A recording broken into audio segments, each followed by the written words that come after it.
Ngayong araw nga muli nyo kaming samahan sa simpleng kaganapan sa aming buhay.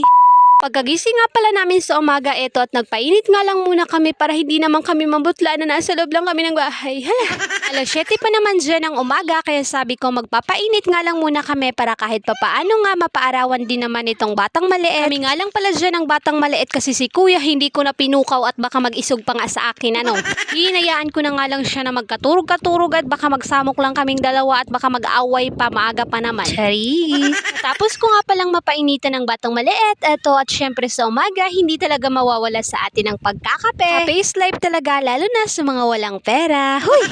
Mahalata talaga no, wala tayong pera kaya natumampamahoron Carlang. Binalatan ko nga lang pala yan dyan, tapos nagtimpla na rin ako ng Milo kasi tamang-tama, gising na rin si kuya. Maya-maya ko na nga lang din pala pakakainin nga si kuya ng kanin kasi kapag bagong gising siya, ayaw nga niyang kumain muna. Nakain ko na nga rin pala dyan ng batang maliit kasi anong oras na nga rin at parang gutom na nga rin siya kasi nangangagaw na siya ng hahablot na oo.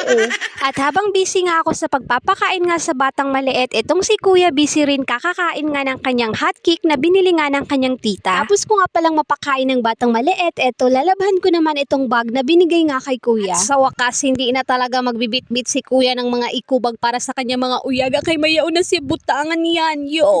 Shoutout nga pala kay Ate Angel na nagbigay nito. Alala ko lang din talaga noon na nagkakaroon lang kami ng mga ganito na mga bigay nga lang din sa amin at alam nyo ba, tuwang-tuwa na nga rin kami. Kwento ko din naman sa inyo na nagkakaroon lang din talaga kami ng mga bagong damit or bagong mga ganitong gamit, mga bigay nga lang din sa amin. Tapos ko nga rin palang mabrushan yung bag, eto at magluluto naman ako ng ulam. Alas 9 pa naman ng umaga pero si kuya nagugutom na nga rin kaya eto, kukuha tayo ng itlog sa tindahan ng kapatid ko.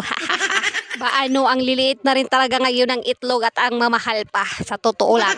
Asya, pambansang ulam ng mga bata, pantawid gutom. Ewan ko kung ako lang din talaga yung may anak na paborito talagang iulam ang itlog kahit saan mapunta. Kahit pa siguro pumunta kami ng ibang planeta ba, pakitaon guran itlog. Charis! Long piraso nga lang pala dyan yung niluto ko, tapos ayan, menekas-mekas lang natin yan, tapos naglagay na tayo ng mantika sa kawali nga mainit na. Sa totoo lang, mahirap din kasing mag-isip kung anong uulamin araw-araw, lalo na at 3 beses nga tayong kakain sa isang araw. Malaking palaisipan talaga lalo na kung wala tayong pambili. Hala!